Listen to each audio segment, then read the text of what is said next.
The following is a presentation of the Belly Up Sports Media Network. You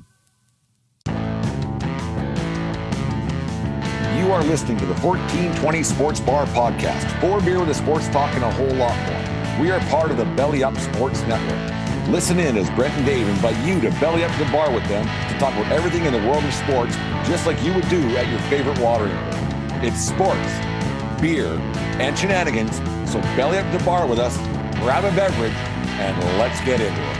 The 1420 Sports Bar Podcast, 4 beer sports talk and a whole lot more. Episode number 359 on this Boxing Day 2023, 26th of December. Tonight's show, as always, is brought to you by SeatGeek.com, the SeatGeek app. Use promo code 1420pod at SeatGeek.com today and save yourself $20 on your first purchase over there at SeatGeek. Remember, we are part of the Belly Up Media Network. Go to bellyupsports.com for all the great articles and other podcasts. It's Corner Boot Podcast, Rising Occasion, and my favorite, the guys over at Crap Brewed Sports. They weren't doing the show, and I was kind of disappointed on that on the second Tuesday, usually out there for us. But anyways, Dave, we made it to the Christmas season. No, it's not the season, but the Christmas Day. How did all fare out yesterday with rainbows, unicorns? What you got going on there in your part of the world? Everything went well. We had our Christmas Eve, which is just with my family. When I say my family, that's Katie, Jasper, and myself. We have a little bit of tradition, and the dog, right? But he don't fucking care. It could be Christmas Day, it could be Halloween Eve, it could be Thursday. He's just happy when everybody's here. So we did our Christmas Eve things and had a great time. Did our Christmas morning thing, which we get, and then we hosted Katie's family, brother-in-law, sister-in-law, my brother-in-law, her brother, and her folks. So that's 12 people for breakfast, which I'm more than happy. I love corned beef hash. Fuck, I love that. I can make it, if I'm going to be eating it and I make it the way I like it, I can make it for 3 people. I can make it for 30 people. But the thing is, Dave, the way you like it doesn't guarantee if it's for 12 people that they all like it, because the chances of 12 people liking the exact same thing are slim to none. Everybody adult loved it, right? Because the corned beef hash, and then we had a fruit salad, and then with a soft poached egg, corned beef hash with a soft poached egg on top and a little bit of hot sauce with a piece of toast. Oh, that's fucking delicious. I pity the fool that doesn't like that kind of stuff, man. You were saying that your dog Sonny there doesn't care who's around. I'm going to strongly disagree on that, because I'm like, we have my sister and her family are here with us, and Jessica with her dogs are here, and I'm going to lay on the line. Those dogs were like, all right, why is everybody out of the house right now? They don't care what day of the week it is, but they know what time people aren't supposed to be there, because dogs get a little bit like, I'm supposed to be alone and sleeping right now, and why are these people around right now? Dogs know when no one's supposed to be around. So and Sonny knew, guaranteed, he was happy to have people there, but I guarantee around 11, 12 o'clock, he's like, why are these fuckers leaving? Oh no, you're not wrong. You're not wrong. Like, it's they're creatures of habit, like all of us. And he had to be reminded, like, it's just relax. And he would go, but like when he got reminded, but like when you got little kids, especially I have a couple nephews that are like 6 and 3, so they're a little bit much and a lot more screaming, especially when they're excited on Christmas Day, which they're allowed to be excited. And he's just like, are we playing now? What are we doing? And so he had to be reminded, but like, he's a really good boy, and he does take a direction to find his bed when he's directed to. Yeah, because I noticed yesterday, Scout, especially McGuire. McGuire is 14 years old now. The little white dog. Dave stopped by the new shack today and check things out, the progress that's being made, not being made in certain areas of the house today, which everything's going fine. But little McGuire, he's 14 years old, and he's kind of the patriarch of the group of the dogs around here, and kind of been running the show with the family for quite some time as well.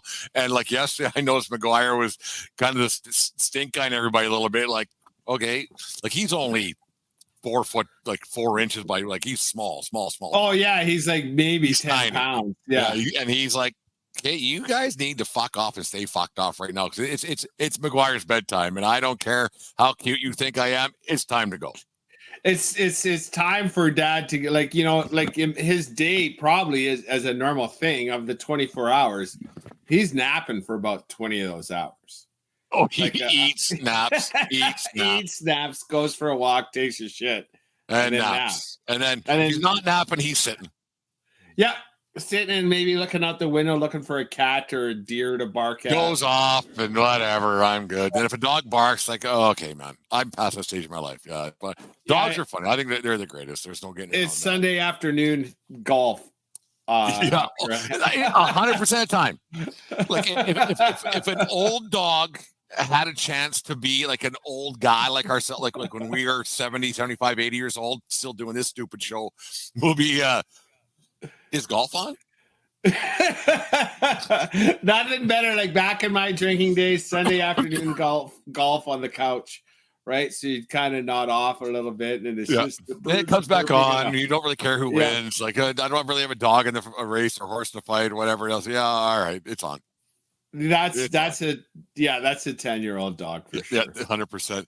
Dave, you said yesterday was one of the a delight that it was unexpected. We saw each other today, but you have a young nephew there that likes football a little bit and doesn't really know why he likes it, but he likes it. And he is 6 years old, I think you said, but he kind of gets it a little bit. And you were thinking, oh, this is going to be a headache, sitting on the couch watching football. I just want to make your things like do. Like we all have our idiosyncrasies where we if I'm watching a baseball game in the summertime, I would rather sit with somebody who kind of knows it and kind of gets it, so I don't got to explain what this is, what that is, everything else. But you said you had a delightful experience yesterday on Christmas Day down here in Lethbridge, Alberta. That you know what? That was all right. I'm watching football with an inquisitive kid who kind of likes it. Yeah, and and it was one of those things. It's not much that I've bonded over this kid over his lifetime, but like he was genuinely interested, and then he just didn't know. He just knew it was sports and guys bumping into each other and tackling and then so kind of how I see football. Right. Yeah. So I explained a little bit of the rules to him. Like when I'm not the rules, it's also kind of nice when you have that yellow line on, because that isn't how it was when I was his age. So they got to get they get 4 tries to get to that yellow line. And if they don't, then they got to kick it.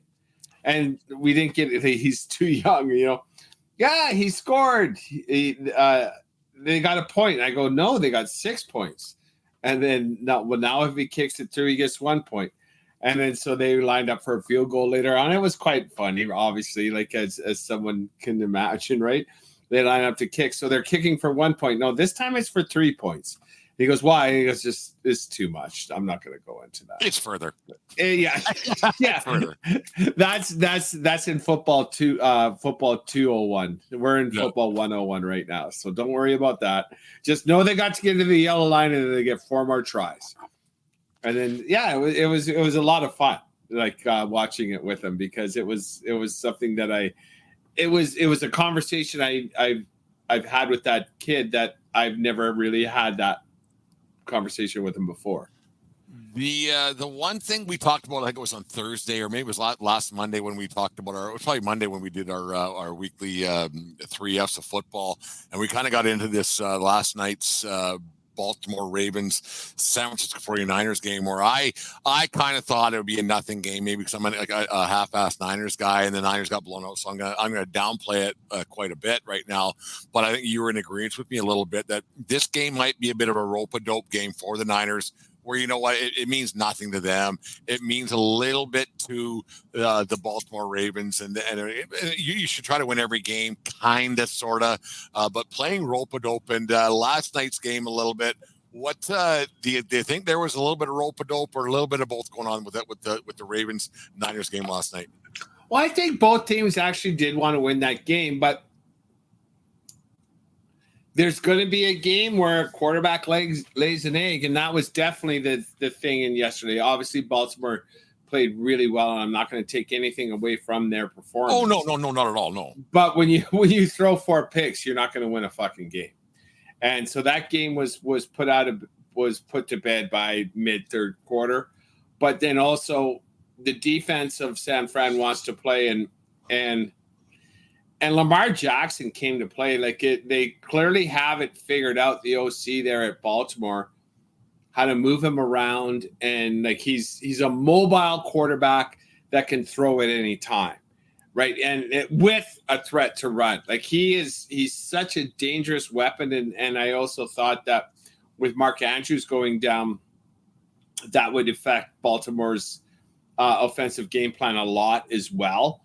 But from what I watched last night, and then last week I watched some of that Baltimore game as well. I forget who they beat last week. They're officially my scariest team. They're number one with a bullet in the NFL right now as the team to beat. Yeah. That's how other teams have to measure up right now, because Baltimore is formidable on both sides of the ball, and Lamar Jackson is a weapon. He's accurate, and he has some downfield weapons. He has some targets, and he knows how to utilize, and more importantly than that, when he is on the run, just to avoid pressure, it appears to me that his receivers know that and know how to make themselves available to him when he gets out of the pocket. And that's I don't know how you defend that on a day-to-day basis. The one thing I like about him, David, is and not so much on the field. He's a great player on the field. Obviously, he's done a lot coming out of Louisville there, and he's won himself a Heisman and everything else.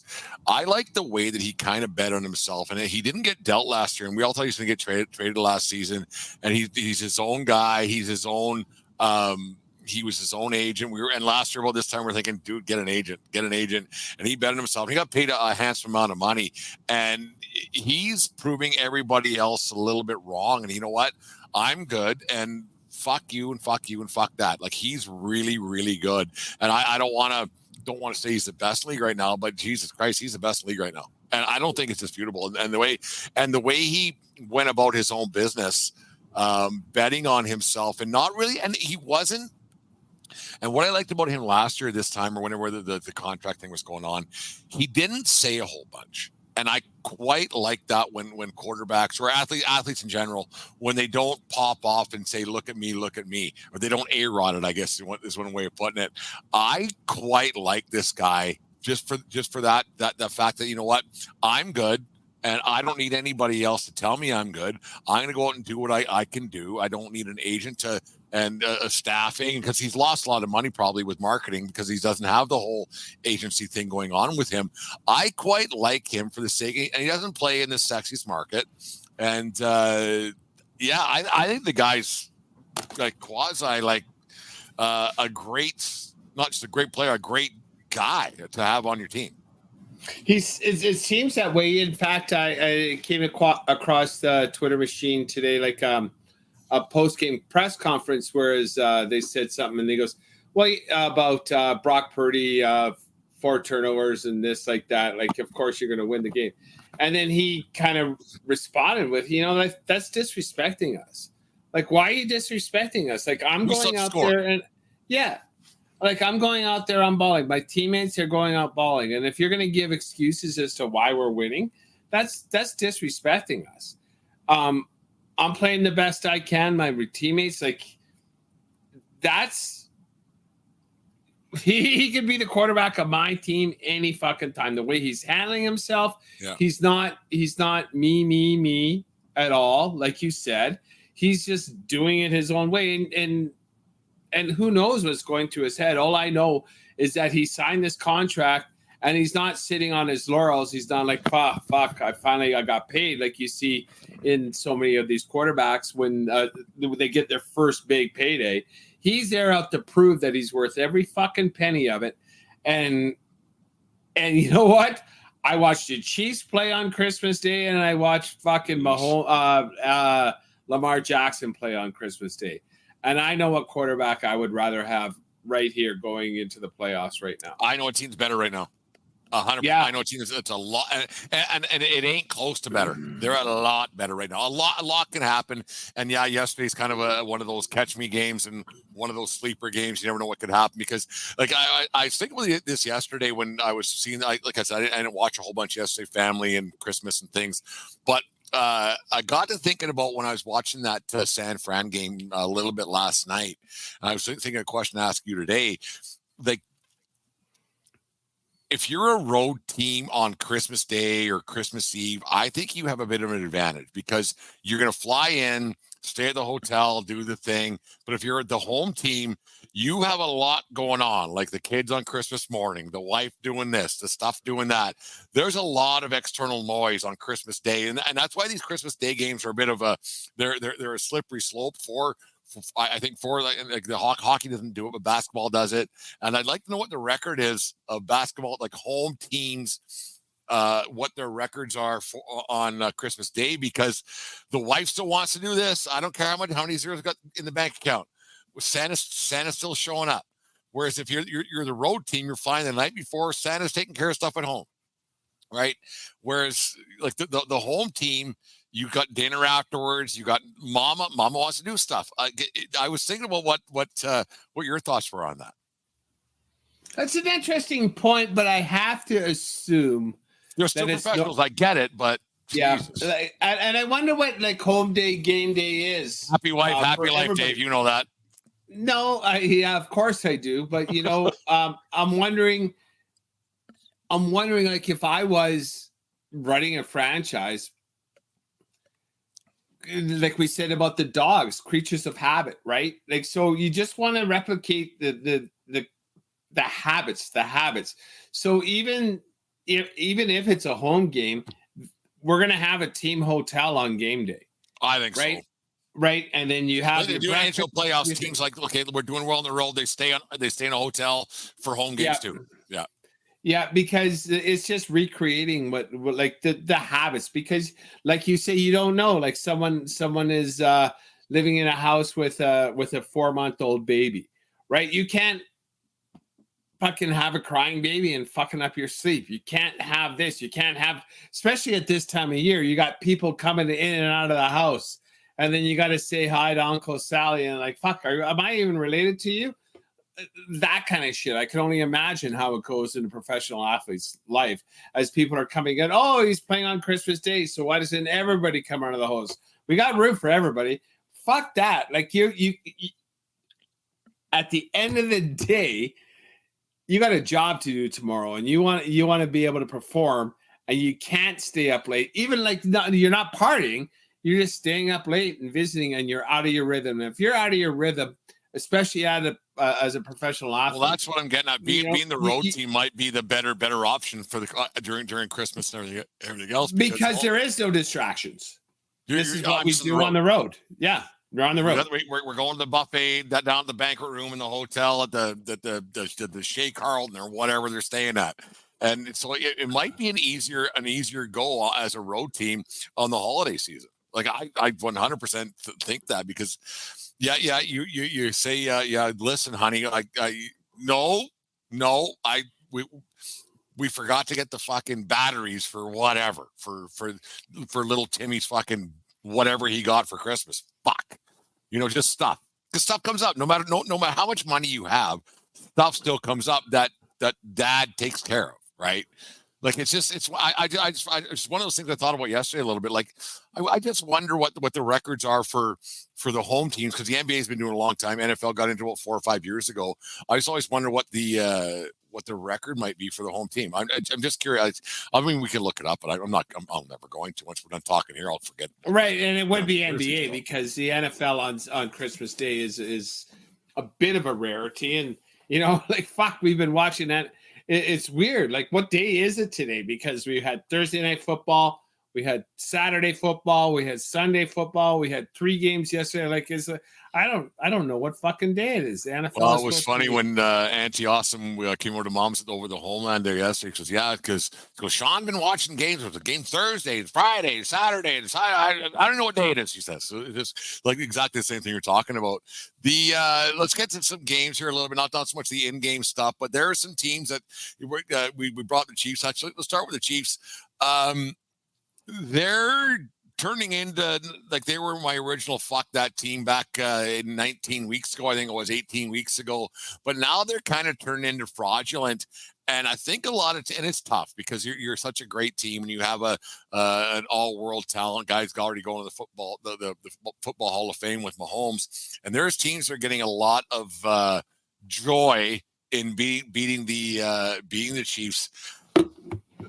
I'm a bit concerned that Patty Mahomes might be. This is as far it's going to. This is it. Like I don't want to make. We always talk about the Chiefs a little bit, but I think like they're at this point right now. Like you're losing the Raiders at home. That's a bad look. In December, when you got to start wrapping things up right now. Yeah, and you have nothing clinched. Like it is. It's a trying time for the Chiefs because I saw Mahomes. He had forever to throw, and we've talked about it how shitty his receivers are. But now that teams have kind of figured that out, how shitty his receivers are, you don't have to pass rush him anymore because these guys are so fucking shitty. We can cover him for 5 seconds, and then you have a spy on him, and he can't run. He scampers for 3 yards. He's not scampering for 14. And Mahomes is frustrated, and that much is completely clear to me. And he's becoming careless with the ball. He's throwing bad picks. And on top of that, he's becoming a bit poopy pants with his teammates. 100% poopy. Which is actually even worse because like it's one thing with being disgruntled with losing, but getting disgruntled with your teammates is another thing, and it's become visibly obvious he's doing that a lot. And like a couple weeks back when he lost the Bills, he was poopy pants with to Josh Allen, and then last week he was very poopy with his own teammates, and that's a bad look. Oh, and this week, this loss to the Raiders, it was awful because it was his fault. They were losing, throwing a couple pick sixes and just being careless with the ball. And then, in the second half, I will say this, he was doing everything he possibly could to get his team back, but he's the one that dug that fucking hole. Right. And then with him, like trying as hard as it can. Well, you should be so fucking shitty in the first half, Pat. You're not that you don't have the weapons to play shitty for a half. Yeah. You used to have the weapons. You don't have them anymore. Because even though Andy Reid might be an offensive genius, you don't have the fucking people that can catch the ball. I always find get open. I always find that the term for coaches, offensive genius, and no matter what sport it is, if you have good players, it's crazy how smart you are. Oh, it makes it so much better, right? Einstein. I'm Albert Einstein of hockey because I had Wayne Gretzky on and Yari Curry and Mark Messier and blah, blah, blah, and Paul Coffey on the back end. I'm the smartest guy alive. Or are you? You had good players. You had good players because yes, you have good schemes and systems, but like eventually X's and O's and tic-tac-toes are great on a piece of paper, but eventually the players still got to fucking deliver. Well, especially in football, right? Because once you realize things at a receiver, like you got to turn and be ready to catch. Like Mahomes receivers, they broke it down really well. I forget who the receiver was, but Mahomes chewed his ass a little bit. And the guys, was it Aikman and Buck last night? It's not important, or Joe. Yeah, no, it was Buck. And then the way they broke it down, like was Aikman was saying, like once protection breaks down, you're not running the perfect route. You're turning around, you're cutting your route short and being ready to catch. And then that makes so much sense. And that's what and the thing about greatness, and you might disagree with me on this a lot, Dave, but greatness are plays that are out of the ordinary, like a great catch that shouldn't have happened. It's not because the guy can run a route and do this and that, like, or make a routine ground ball play or scoring a fucking penalty shot. That's not what makes you great. It's making plays out of the ordinary. Out of nothing, too. That's what makes you great. Down. Yes. If you keep running the same route, you're going to get covered. Because you know who teaches routes? These offensive geniuses, right? Stand here. But all right. The offensive geniuses know how to run it, but they have the players that know how to react and ad lib. Which some doesn't go right. Yes, it's the ad libbing. Well, that's why I have a hard time believing. Like, yes, that allows for the ad lib, right? A really good coach makes a good team good, right? And to get to the next level, no matter what it is, I think coaches get not enough credit on some ends to make a 450 team into a 500 or 550 to 600 team, and no matter what sport. If you're a great coach, you still need great players, because how many great coaches never won? They're still not considered a great fucking coach. They're not. Well, name one person who's considered a great coach who never won. Well, that's possible. Well, because exactly. So how great of a coach are you? We'll never know. If you're not coaching, Walter Matthau, Bad News Bears is the only great coach who never fucking won. But this is what I think a great coach also does, is understands that, and like puts it right there, and then also allows, like, just it makes a player understand, if this ain't there, then you do this or do that. That's instinct. That has nothing to do with the player. No, for sure it does. No. It totally does. It's like, I'm going to put you in a position, and then it's up to you to work with your quarterback to figure out where it's open, because not everything is going to be exactly as we draw it up. It never is. I understand a lot of the time. But when your quarterback breaks the pocket, when your quarterback's on the run, when you give your quarterback an option to pass or throw, like those things, like just like a run pass option, like you're giving the quarterback, you're putting the trust in him. But the option is still the option that's drawn up by the coach.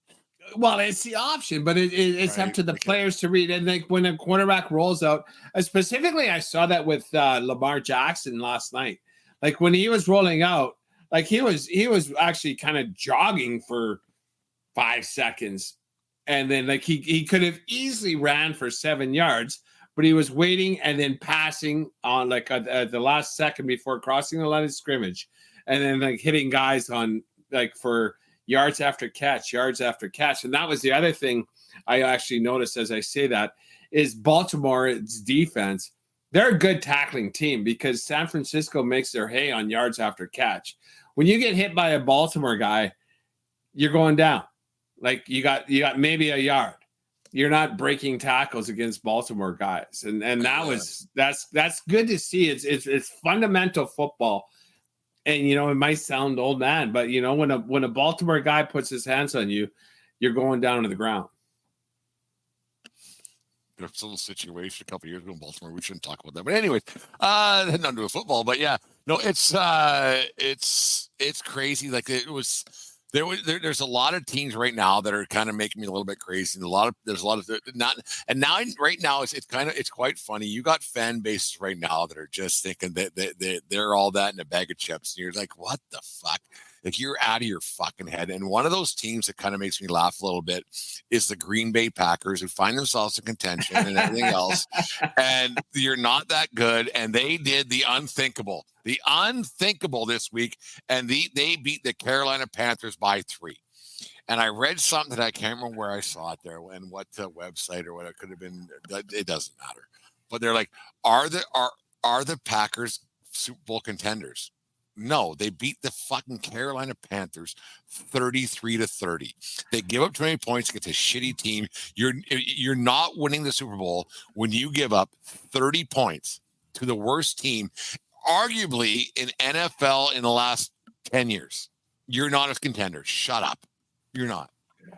Well, let's talk about contenders too. I sent you that power ranking table. Have you looked at it? A little bit.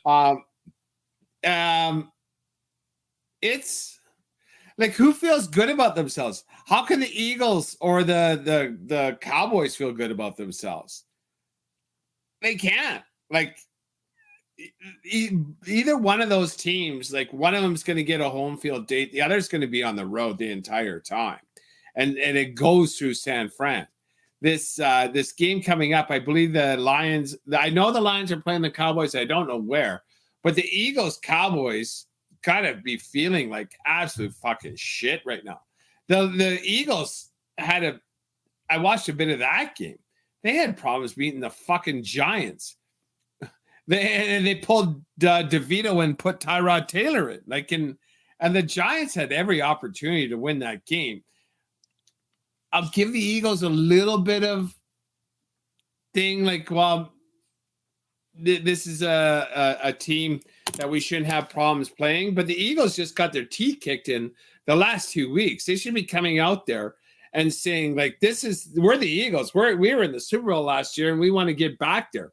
They ain't playing like that. Cowboys, they can't win on the fucking road.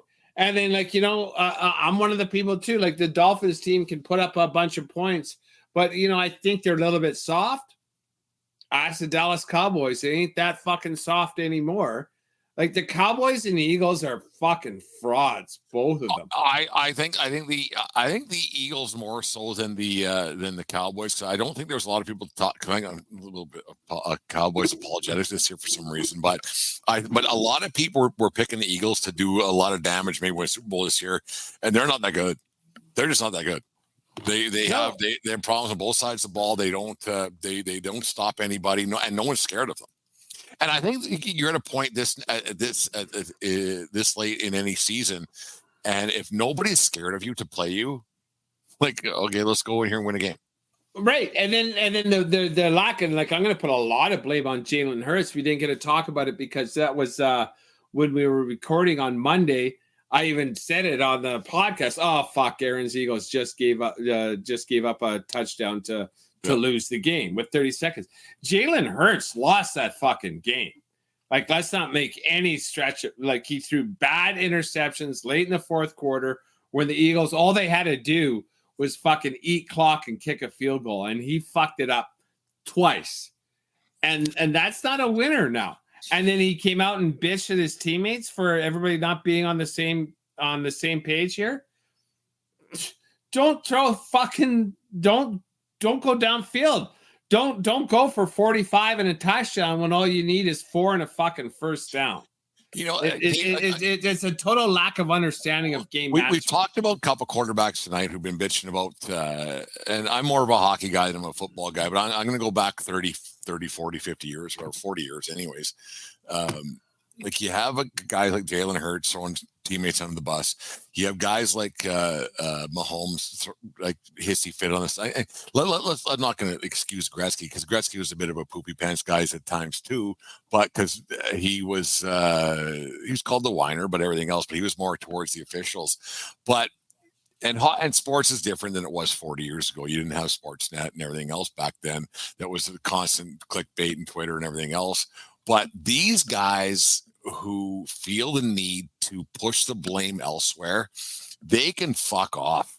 Like, honestly, okay, I'll go back 20 years. A guy right on my shoulder here, Jeter. Like, you would never hear those all-timers ever say anything about their teammates, ever.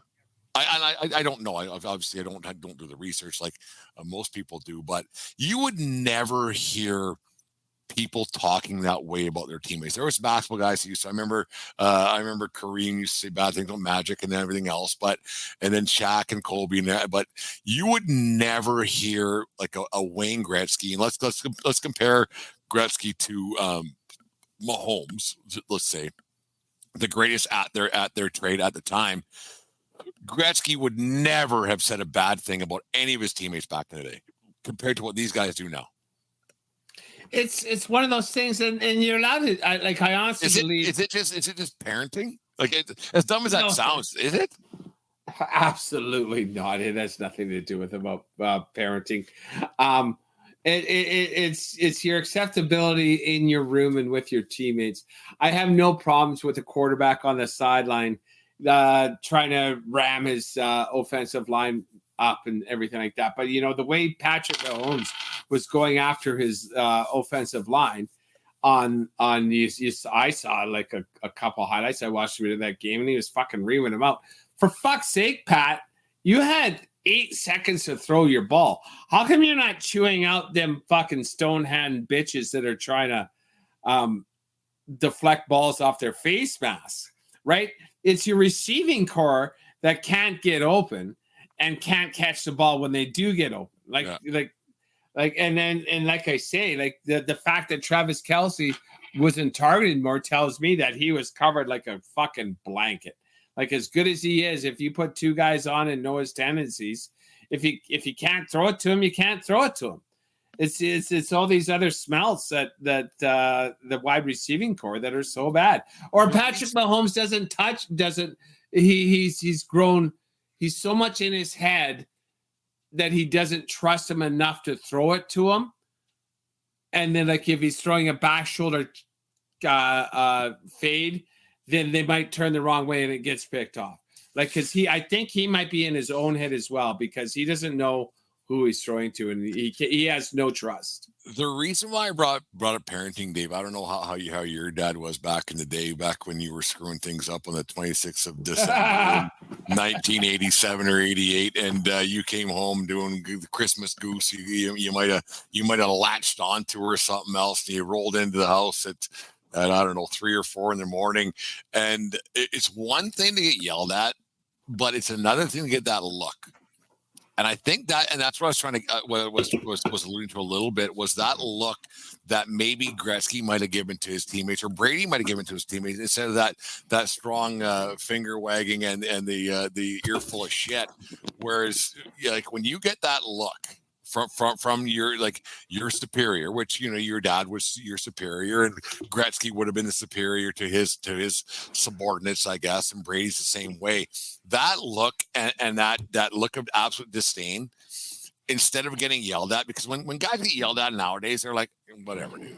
But when somebody above you gives you that look and like the head shake, that, for me, that was bigger shit for me. Not like someone yell at me and go, all right, he's yelling again. It's all the fucking guy ever does is fucking yell at me. I don't care. But that look and the head shake, that was always worse. Always. I do hear what you're saying. Like instead of like a screaming, it's just like, are you fucking kidding me now? All right. Are you fucking kidding me right now? And then on national television. All right. But now Mahomes has had to put up with these fucking hands of stone for a fucking and I think it's sinking into him. Like, they're like, this is my legacy right now. Like, I'm making plays, I'm trying to do things, and he's getting careless himself. Yeah. Like, I still have all the faith that he can quarterback my team anymore, but he's in his own head right now because he's trying to do. Yeah, he's trying to do too much. He's really trying to do too much. And for as great as I think he is, he doesn't have the tools. And when you have the tools but no toolbox, is the window closing? Oh, for sure. Well, I'm not going to say closing. It's right fucking close now, but they got some serious issues to like he's in the basement crawling through the little window. Right. Like he's the morning of the hangover. Everything was good, right? Like he's had a couple weddings, right? He has his 2 rings, and now he knows what it's supposed to be like, and he's trying hard and he knows what it takes. But now he has different fucking friends to hang out with, and it's not that fucking cool. And all of a sudden someone's putting fucking roofies in his drink, and he doesn't understand why he can't remember what happened last play. It's interesting to see how it's all going to play out. There's a few more games, Dave. The two more weeks in the season. I'm the biggest fraud in football. I'm 8 out now, and I've given up on the first place call for the Bulldog football pool. It's fun while it lasts. I was competitive. Now I probably won't even play next week. I'm a bit of a poopy pants when it comes to that kind of situation. Well, you got to play for week money now, anyways. That's what I've been doing for 8 weeks already. Week with an A or week with 2 E's. I don't know the fuck that is, but whatever. A team that probably should have quit winning, and I'm all for teams competing 100%, but eventually you do got to get better players for your team. The Jets, the Commanders, quit winning, man. Like especially the Jets, like quit winning, like enough, like just don't. What? God, they're going to get Aaron Rodgers back for next year, right? So I don't know, like. It's good to see compete in your team, and I don't know, like I don't know the playing?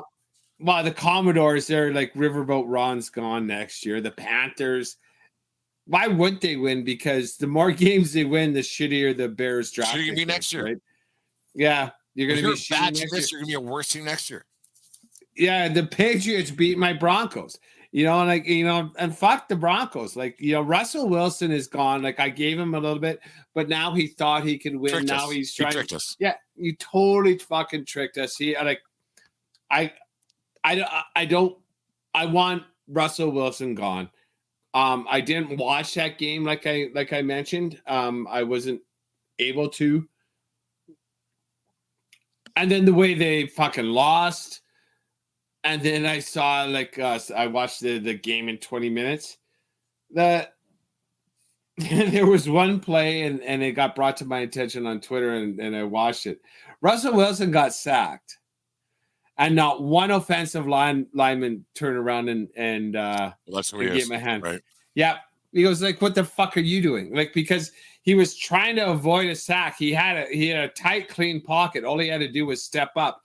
And he tried doing something. Like I think he thinks he's better than he is, as opposed to just listening to the script. And so Russell Wilson, I'm fucking done with you. Like I said, you gave me a bit of hope. You dangled that fucking treat. You got me in the car, took me to the vet, and cut my nuts off. That's what the Broncos did to me this season. Russell Wilson, I am fucking done with you. I don't think you're done talented wise, but what the fuck is what's going on between your ears? We're at week 16. They're gonna not win. They're not winning this year. If Russell Wilson in September of 2024, if he's actually let's go to training camp. Let's go to August 2024. If old Rusty's the quarterback, are you watching or are you just like tuning in? Well, of good question. Watching or tuning in? Big difference. I'm watching. I'm always watching. Because if I'm just tuning in, I can't see what's going on, right? And I want to see what's going on, so I'm watching because that's my and it's such a fucking travesty too, because that orange the unis with those white helmets. Fuck, that's a tight look. I hate. It's beautiful. No, it's that's just stormtrooper shit, man. It's awful. No, it's snowcap. No, they had the orange unis with just a white helmet. Snowcap Mountain Majesty. No, you're thinking of the Bengals. Yeah, the snowcap is a great look. It's absolute fire. I think it's absolutely terrible. You're wrong on that one, but nonetheless, well, we can agree to disagree. Russell Wilson is like he's shown he can deliver, but then once pressure hit, like against the fucking Lions last week and this week against the Pats, I don't know what's going on in his head, but he thinks that it was that a baby, didn't he? About, I don't fucking know. I don't Cialis? What's his wife's name? Cialis? Sapira? Sephora? No, those are all stores in the mall. Fuck, man. Whatever. Like his fuck him. It's for your dink to grow, isn't it? Well, anyways, I don't care about Jerry Curl and his wife. I really don't. Let's get to our 3 F's of the week. We do it every week for the NFL season. Started week 1, started with fuck that team before week 1. Actually started the preseason, but so now we're week 16. Frauds, favorites, and fuck that team. Dave, who do you got for this week's NFL frauds, favorites, and fuck that team? Well, I've been banging the Baltimore San Fran drum the entire time, and I like. There's no way I can say anything different because we all saw what Baltimore did to San Fran. San Fran's competition, the NFC is the Eagles, Lions, and Cowboys. So it's still by me. It's Ravens and 49ers Super Bowl. I don't know what you think about that.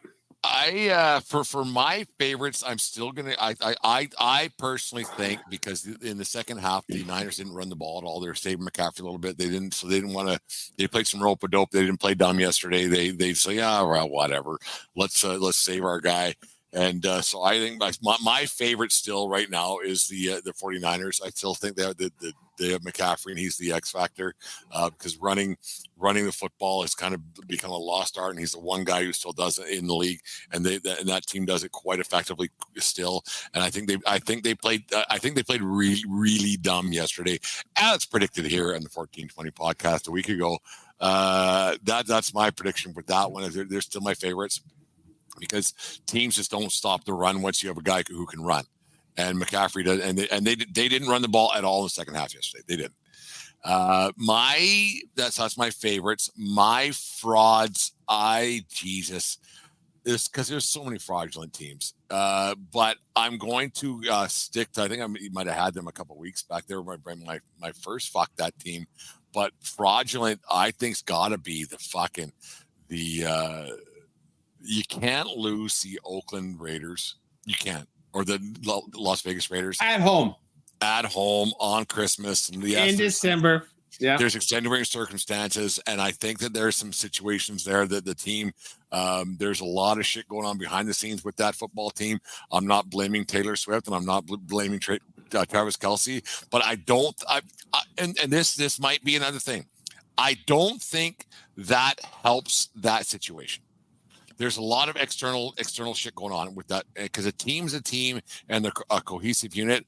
I really believe that the Kelce situation has put a little bit of stuff beyond it, because he's not focused on just football. And I really believe that. Like, it's one of those, like, geez, can this guy just play the fucking game? I believe that. And then the Mahomes being a crybaby poopy pants. So I think they're fraudulent. And my fuck that team, this is a tough one because we fucked so many teams over the season, and I'm starting to run out. But you've done complete divisions, but my fuck that team just might be. Let me go through it here. Just might be the. Fuck. You know what? My fuck that team is probably the Green Bay Packers, not just for the team, because they're winning some football games right now, but the fan base. You're not that good. You're not winning. Fuck off. Like, you're not good.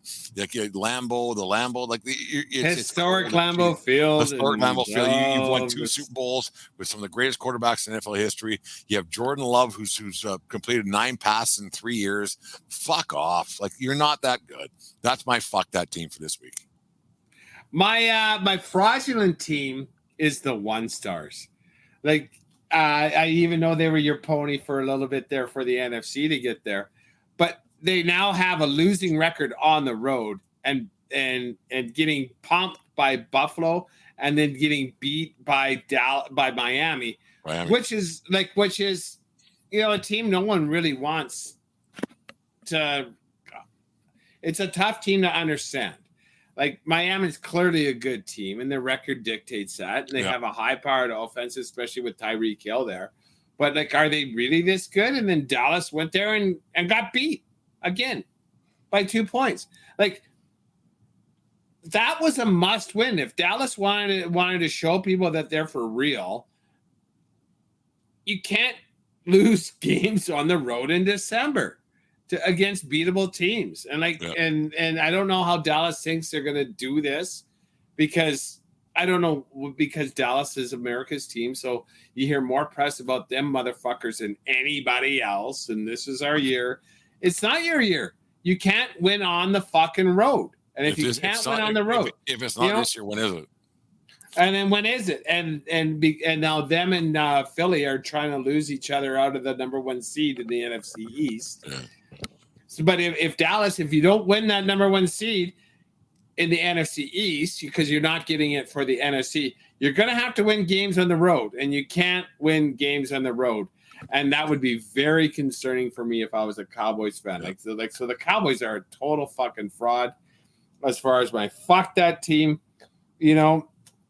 I see it's not on my list, so I'm going to put them on the list finally here now. It's like I say, I've obviously saved some teams for the end of the year. Riverboat Ron, you and your Commodores can just fuck right off. For about 3 years now. Yeah, you've given up 30 points to the Jets, and what are you now here? Like you got Eric Bieniemy from. I remember they back in week 4 or 5 this year. Commodores ain't bad. You said they're not bad. They're not bad, and then I bet them on 2 weeks in a row, and they fucking lost. Yeah, it's funny. But I will say this: in my fantasy, I had Sam Howell as my quarterback, and he was actually raking points on a fairly regular basis. Dave Van Robe's the king of wishful thinking. Fucking go west right there. It's king. Yeah, they'll fuck that team 100%. Fuck that. Fuck you know what? Commanders. You know what? Fuck that division. NFC East. That of all divisions I collectively hate. I had hopes this year. I hate that division because it was my Broncos that were just getting punished. They got beat by the Giants. They got beat by the Niners. So that's the West. I get it. And they also got pummeled by the Commodores when they were the Redskins by Doug Williams in his first fucking start ever. Oh, but he's good. For Doug Williams for a game, yeah. Best 3 weeks of his life. Yeah. Yeah, at the expense of the GOAT and the Denver Broncos. That's it. Who's if you had to put down $20? Baltimore. Done. I don't know who else. I think you're kind of right. Right. I don't have total faith in them. Like, they're not a juggernaut because they really could be undefeated. They lost to the fucking Steelers and they also lost to the Browns earlier on. It's like, what the fuck are you doing? You should be killing these teams. And it was both the Steelers games. Pulled out a fucking miracle last week. Well, like a miracle. They beat the shit out of the Bengals. No, but just with who's Mason Rudolph playing quarterback? Yeah, Maya Rudolph. Yeah. They might as well have had a Nagy fucking Malone. Brent Van Robe's playing quarterback for fuck's sake. Jesus Christ. Let me go. I want to talk to Dave because I got mocked for. I remember when we had our anniversary special and he said Pittsburgh, and I may have let out an inappropriate. There was a very loud guffaw on that one. But sometimes they got a chance, I guess. Well, they got a chance, and so does Denver. But this ain't gonna fucking. They got a puncher's chance.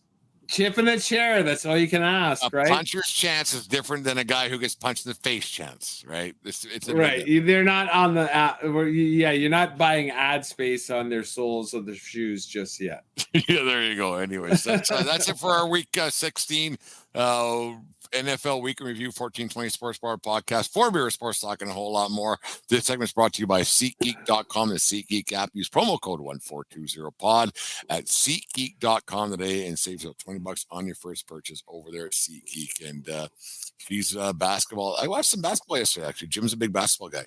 We watched basketball. Yeah, actually, it was actually less entertaining than I thought it was going to be. Anyways, the 1420 Sports Bar Podcast, 4 Beer Sports Talk and a whole lot more. Did they win? Yeah. Good. I'm glad. One of those teams scored points right off the bat. Yeah. Like early and often. Yeah. Up by 21 by 2. Yeah. It was like playing hockey against me in 1995.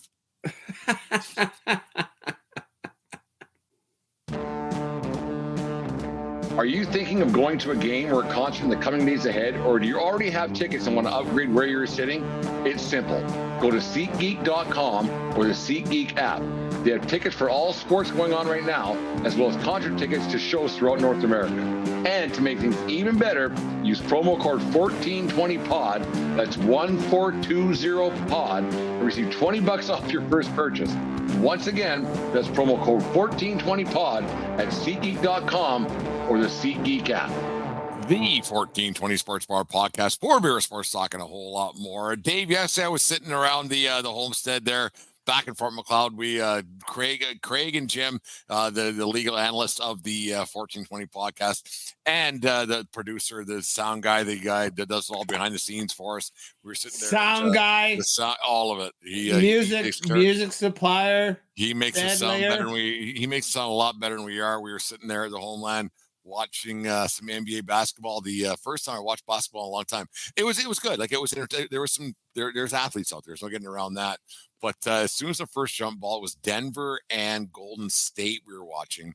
And I made the comment and I said, Jim, is there anything more anticlimactic than a jump ball in basketball to start a basketball game? And he went, no, that's pretty much the worst. Yeah, because in hockey, you might get a goal off an opening faceoff, and that might be the only goal of a game. In basketball, there's a very good chance. In fact, there's 100% chance off of an opening tip-off. That's not the only points being scored. Will it be? That's not the play that's going to make or break the game. Like, yes. A lot of games end up in 2 points or 1 point. Yeah, 100%. But that's not the reason why someone wins or loses a basketball game.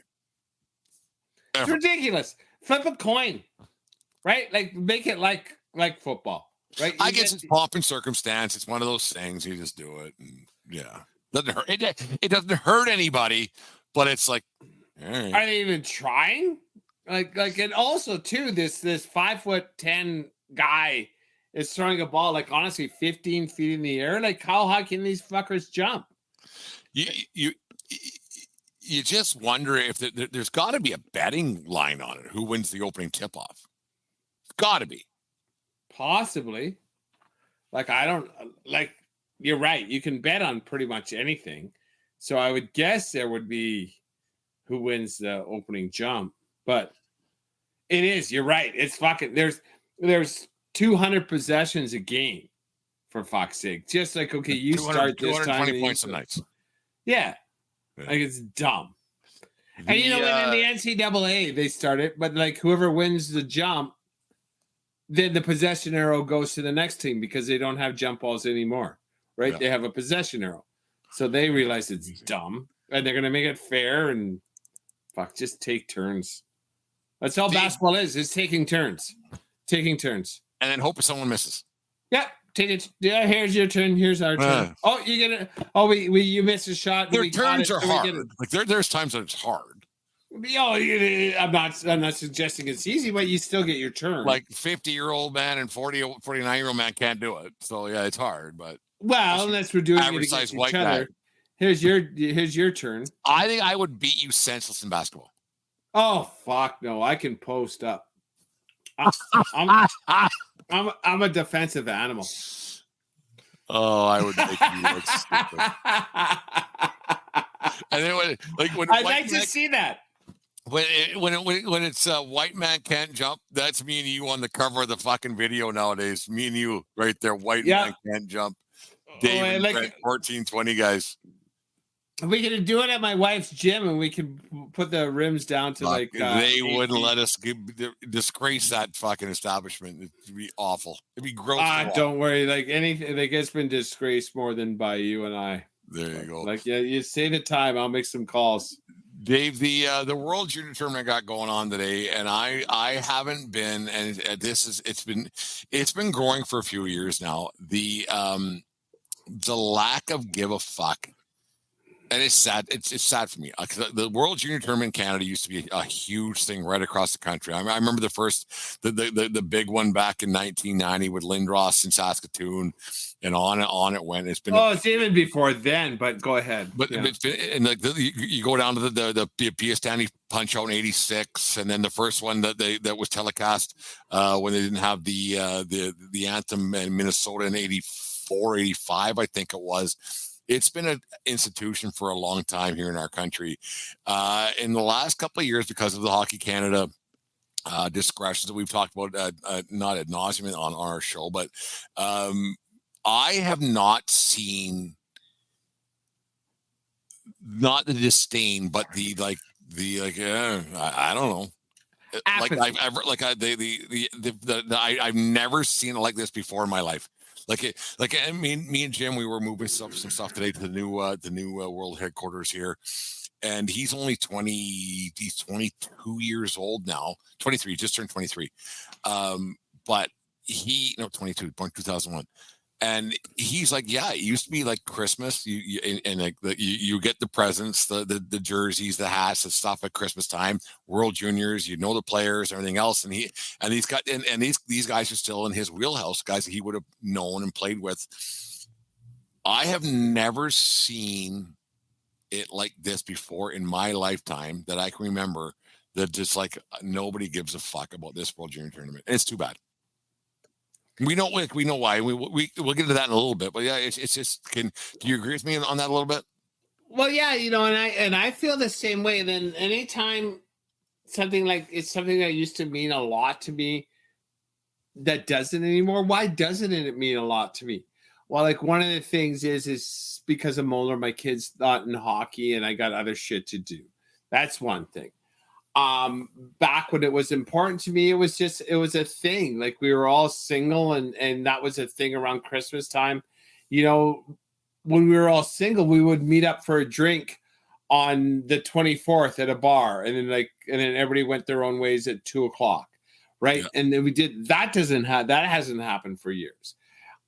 And then also too, when you were living away, but you would be home to visit your mom and dad. And then on December 26th, we would find some time to have a drink on Boxing Day and watch a game.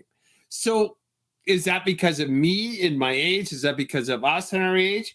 I don't think so.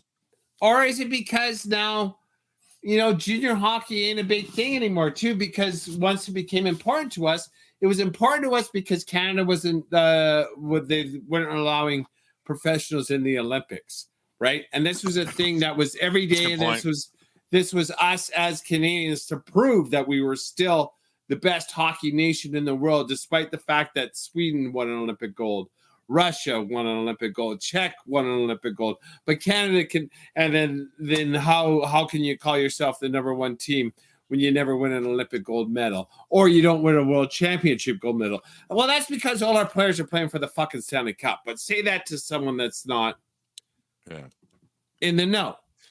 This was our chance as Canadians to cheer for a Canadian team. So maybe that's watered down by the Olympics. And then also too, junior hockey isn't as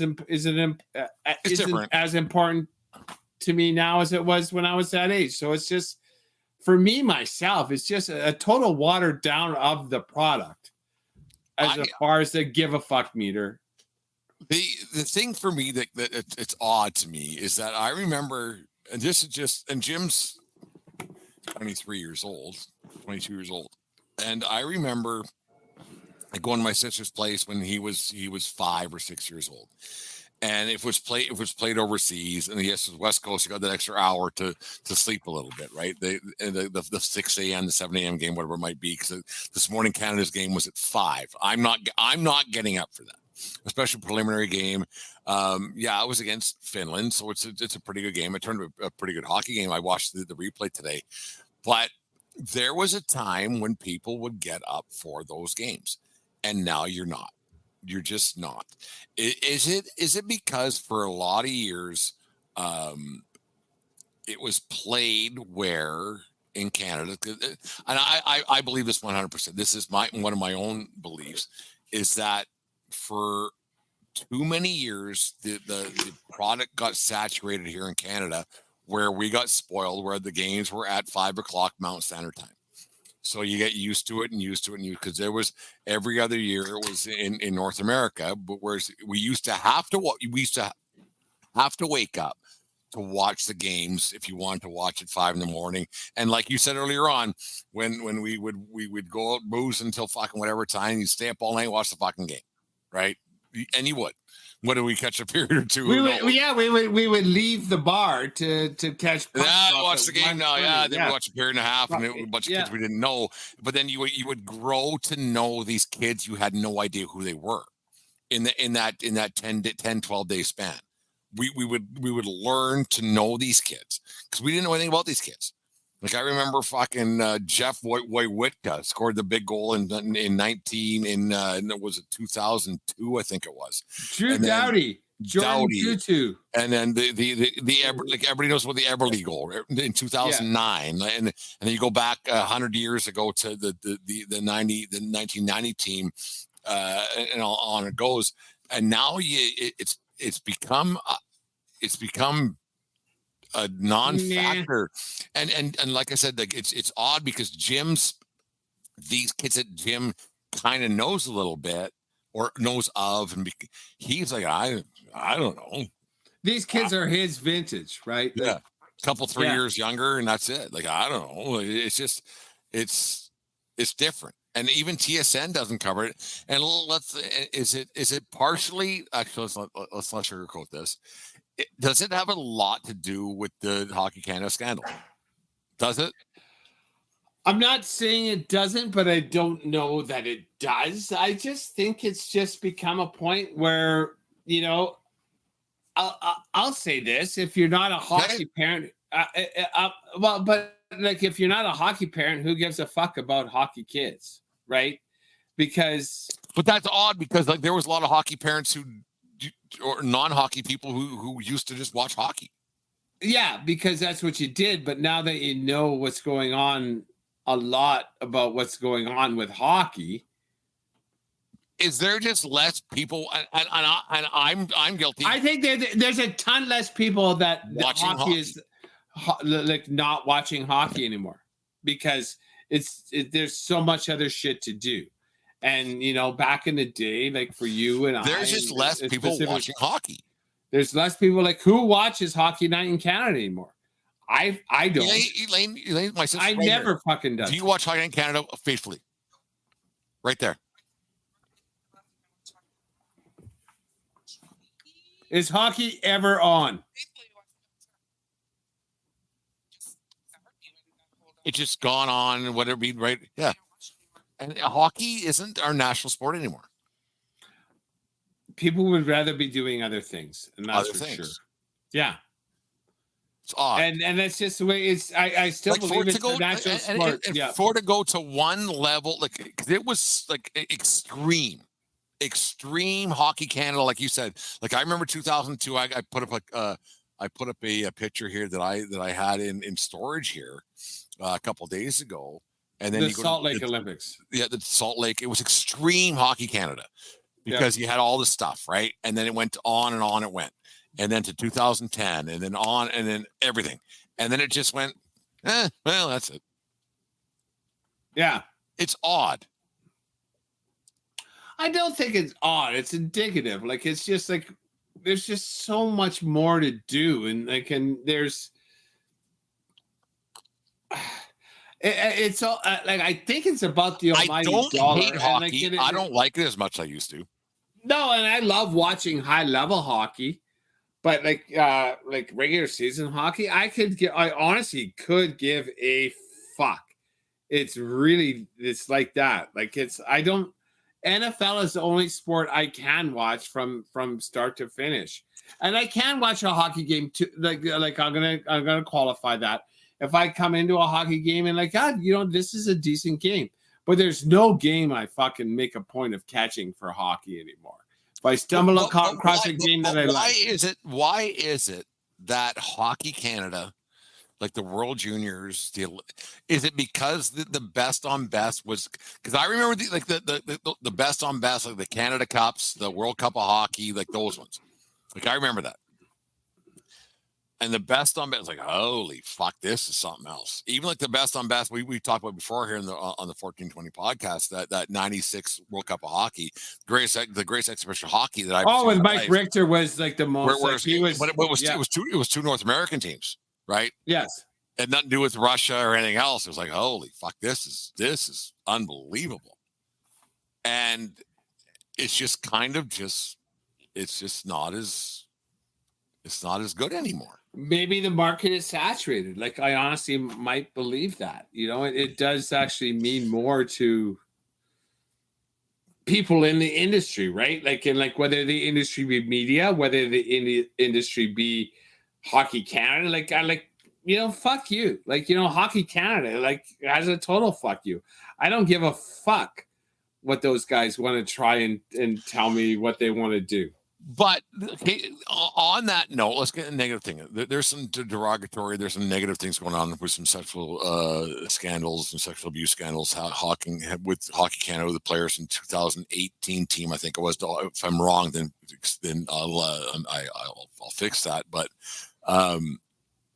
this isn't these kids' fault. They're playing right now, right?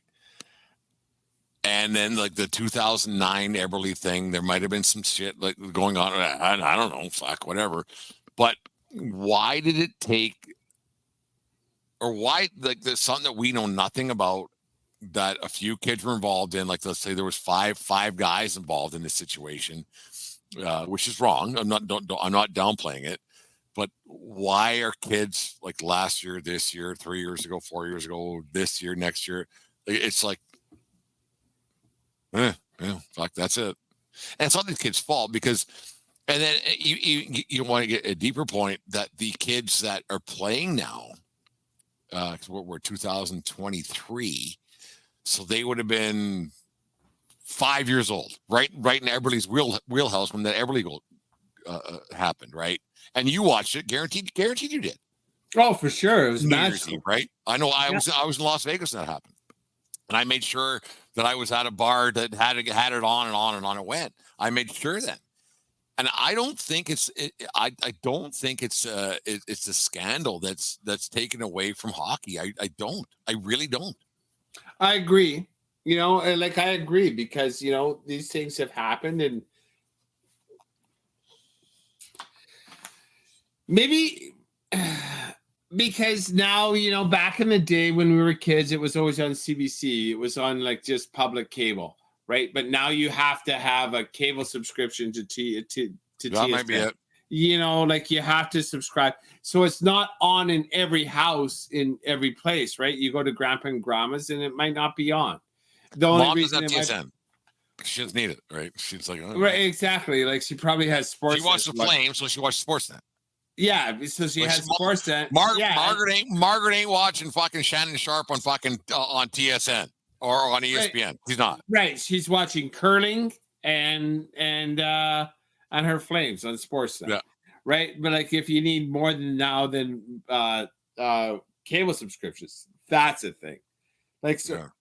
Unless you're a fan as opposed to just being on, and I think sports actually do miss that a little bit. They're not realizing what they're doing when they're trying to maximize every dollar from the sports consumer.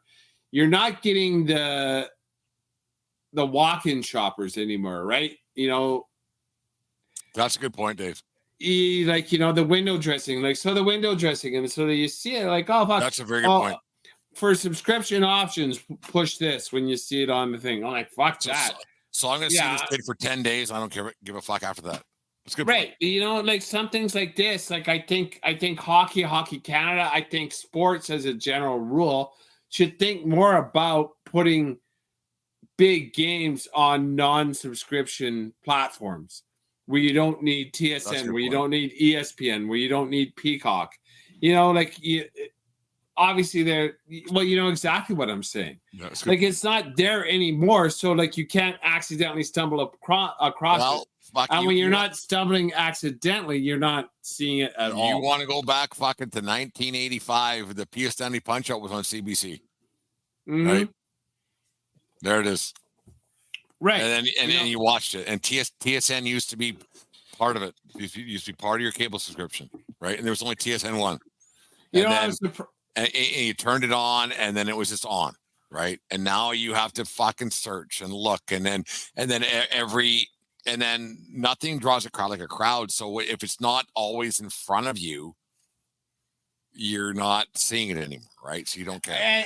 And then with like the hockey news, you would have the guys who were the big studs coming up, because everybody had the hockey news because it was a newspaper at the local store, at the Max or at 7-Eleven. So you would buy the hockey news. And now, because no one buys nobody buys magazines, well, actually they don't even exist anymore. And so it's not in front of you. And so I don't know. I don't know if the internet has served well for some things, for niche things. Obviously, the NFL's huge, and obviously baseball's like the international's huge. But for like hockey's a niche sport, and it is.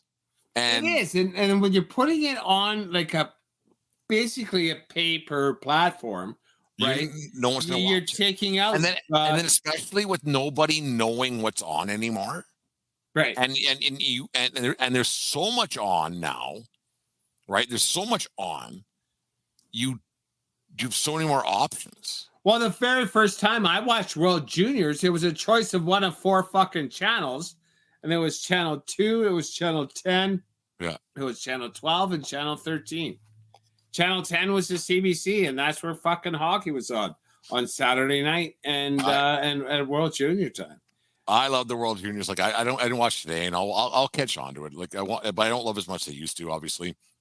But I remember 1990 John Slaney's goal in Saskatoon, and there's the ones you remember, and those have been going on for a long time. I remember goalies Jimmy Waite and Manny Legacy, and the like, and Hoagie. Like all Pogey. Remember that? Yeah, there's so many guys that we remember their names that aren't NHL stars. Yeah, right? That failed in the NHL and just didn't become it. And it's sad. It's sad that these, because there's gonna be some kid playing this week that's gonna have a tournament of his life. I say Drew Doughty, but who's that fucker with the missing tooth that was played like he had a name like Drew Doughty, hit like a ton of bricks. He was only 5'10". Well, there was 2-2 that did that back in not 2-2. It was 1999, 98, whatever it was. It wasn't Drew Doughty. It was a shorter guy with a missing tooth. I just had it. I lost it. It was on the tip of my tongue. I just lost it. It was a DD as well, I thought, but I could be wrong. But nonetheless, kids like that, and then they come up. Yeah. No, it's too bad, and I think that the scandals have been with Hockey Canada. This has a lot to do with it, but I also think that the just the coverage is just like and then even you see something like that, right? Because back in the day, that would be a thing that would be on in the background when you were there with at family gatherings. Right, it was on at your place when I got there, but like this whole weekend, I just put TVs on the secondary room with the football game on. That's what I did. There was no hockey on, but back in the day, people watch less hockey. There would be like more asses and seats just watching sports. So when I say asses and seats, dads sitting there, but now you got to come up and visit, and now you got to do this, and now you got to do that, and maybe we're becoming soft. Yeah. And that includes me too. Like, are we soft or are we just whatever? Like it's. And we'll get off this and we'll get to. You got a would you rather by chance? Just. I got a little something. It's not quite a would you rather. It's not a would you rather, but you'll get families upstairs. But yeah, and this is the first 1420 podcast for the newly revamped world headquarters. I think everything's good, but it's too bad because the scandal is a scandal. We didn't get into that thing. Like and the kids that are playing now shouldn't be blamed for what happened 10 years ago or 8 years ago, 5 years ago, whatever it was. And I don't think that has a real effect. I don't. I think it might be just something on the pile of everything else. It just keeps going, right? It's like, okay, well, fuck him. Yeah. Right. What kind of guy am we like? Fuck him. Yeah. And so it's just too bad. It really, because these kids deserve to be watched, and it's dreams of theirs, right? Like I remember when I was a kid, Dave, fuck me, man. I remember like the 87, 88, dogs are barking. Well, that's good. Dogs are barking. We're home now. It's a home. You just remember the celebrations those kids had and the everything else. Now you don't have that anymore. And it's just tough. It's tough to watch a little bit now. But anyways, Dave, let's wrap things up for this Boxing Day 2023 with a little would you rather, whatever you got going on there. Well, I'm just it's not would you rather so much. It's just kind of Christmas movie characters and just pink dog just walked down my stairs. I saw that pink dog and I questioned too how he attained his pinkness, but oh well, that's neither me nor there. And but nonetheless. Well, so like just my Yankee shit, whatever. It's kind of a cross between a would you rather or a what's your thing with who's better? Who is better? Who's worse? I can't remember his name, but the uncle from Home Alone. I hope you're happy now, Kevin. That guy with the bald Watched guy. that yesterday. Yeah. Who's worse, him or Uncle Eddie from Vacation? Oh Jesus, fuck! Because Uncle Eddie's such a pain in the ass. And who can you relate to? Oh, I'm Uncle Eddie. There's no getting around that. That one's easy. But who's more of a pain in the ass? See, as an adult, who would you rather hang out with at the end of the night when you're having a beer and everybody's Uncle Eddie? Oh, really? Oh, yeah. Because the other guy is going to be a non-stop complainer. Like, he got a free trip, he got this, he got that, and he was still mad at Kevin, still mad at Kevin's dad, and wow, like, you fuck. Like, like, yeah, sorry, dude. Like, fuck, something happened. Like, well, let's deal with it. Like, I'm not. And here's the thing. Here's the thing, Dave. They never asked that uncle to help find Kevin. Not once. Not once. They said, you know what? Go and vacation. Go. Well, they were in Europe. Well, like, what was he going to do? No, and that's what I'm getting. They never once asked him in Florida or Europe to say, you know what? We need your help to fucking to help us with our fuck up. You just go do whatever you were planning on doing here on my dime, you prick. Let's call him Uncle Stan. So Uncle Stan. Uncle Stan was mad because he was actually, he was inconvenienced for about 14 minutes. Big picture. Both movies. 14 minutes. Uncle Stan was inconvenienced for 14 minutes. Yeah. Uncle Eddie was an inconvenience to me, Brent, if he came to come to my house for about 18 minutes. But then you know what? I could sit there and have a beer with him and we'd laugh. Yeah, you're a moron. He goes, yeah, I know. Whereas Uncle Stan would keep telling me how much of an idiot I am, whereas I could tell Uncle Eddie how much of an idiot he is, and Eddie'd be like, yeah, you're right. I would way rather have Uncle Stan around or Uncle Eddie around me than Uncle Stan. Fuck Uncle Stan. Fuck him. Fuck off. Fuck right off and go to hell. You know what? I completely agree with everything you just said, but then for those exact reasons is why I want to sit beside Uncle Stan. Feed him a couple whiskeys, maybe give him a gummy, and let him spill his guts because, like, why are you such a fucking dick? And then listen to him. Uncle Eddie is a moron. It's an absolute moron, and you can't stand him. Here it is. Uncle Eddie.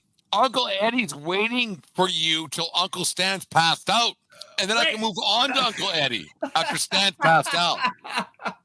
But Stan's probably a closet alcoholic just to get through his miserable day.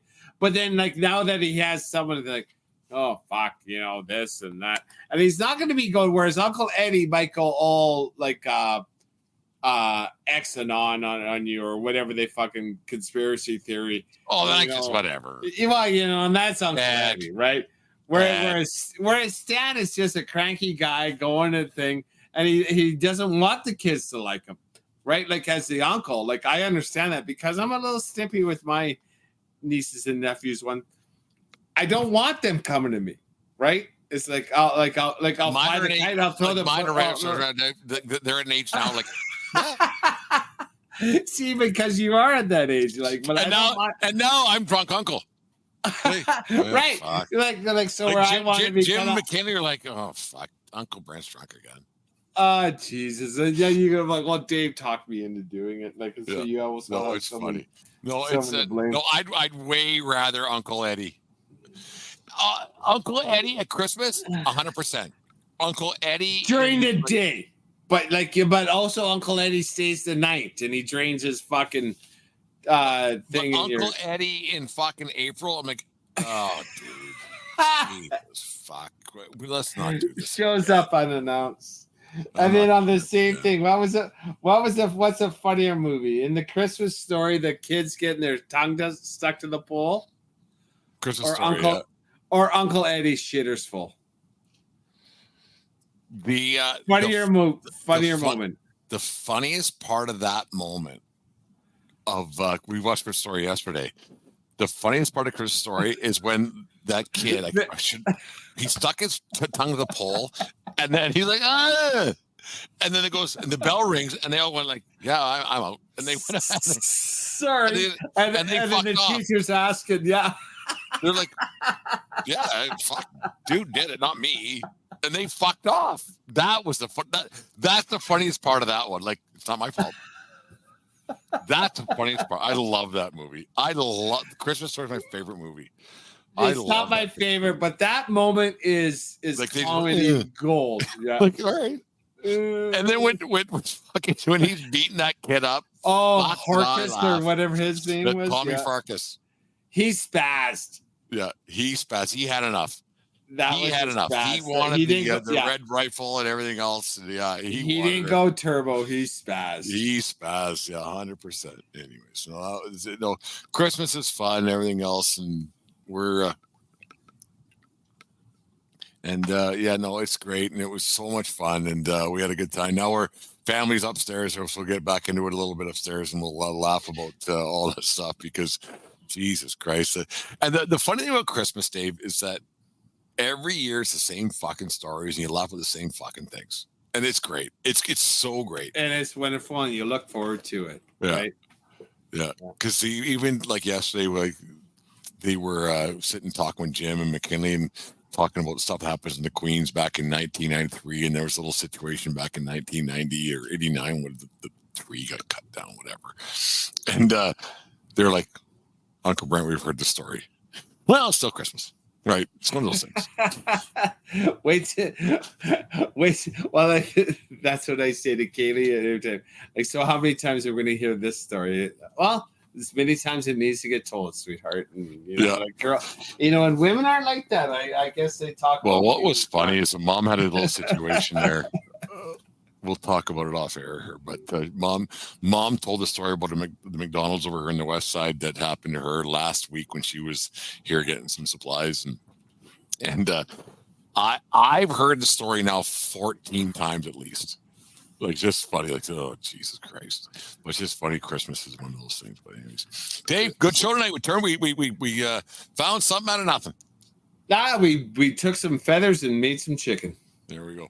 Thursday, get back into it, and then you're going down to Whitefish on Friday, so it'll probably be the last one for this year. I'm thinking it's Thursday night. Yeah, Thursday night. Thursday. We'll talk on Thursday. Going down to the great state of Montana on the Friday, which is the 29th. Hopefully, there's some rumblings. There might be a New Year's episode. We don't know if that's going to happen. New Year's Day in the afternoon. Not happening. Maybe it's going to be more like a lounge style, like come as you are. Yeah, might not but happen nonetheless, either. we'll figure it out. Once again, I hope everybody had a great Christmas. I did. Brent, I know you had some moving difficulties, but you managed Not to have difficulties. They weren't difficulties moving. It was a difficulty with somebody moving. That's another way of putting it. Like, I won't say, it wasn't difficult moving, but it's just No, it's A just to B was lot. easy. It's a lot. It's a lot. B to F was tough. Yeah, if then this, like it's that flow chart. If A, then B, right, and then B, then C, and then all of a sudden you get all of a sudden you got an arrow going to J and then F. Yeah, there you go. Repeat back, but nonetheless, you guys are doing good progress. I've been there at the house. It's a lot to do, and with company and with the season, I'm glad you were able to make some time today to talk to me. A lot of fun. The studio's wrapping, getting things ready to go. Anyways, the 1420 Sports Bar Podcast, 4 Beer Sports, talking a whole lot more. Take care of each other. More importantly, take care of yourself. See you around. Can you stick in the ice? And what else? That fucker's in the house, and he couldn't even show He's right his here. face. He's right here. Okay. Don't swing at high pitches, Jim.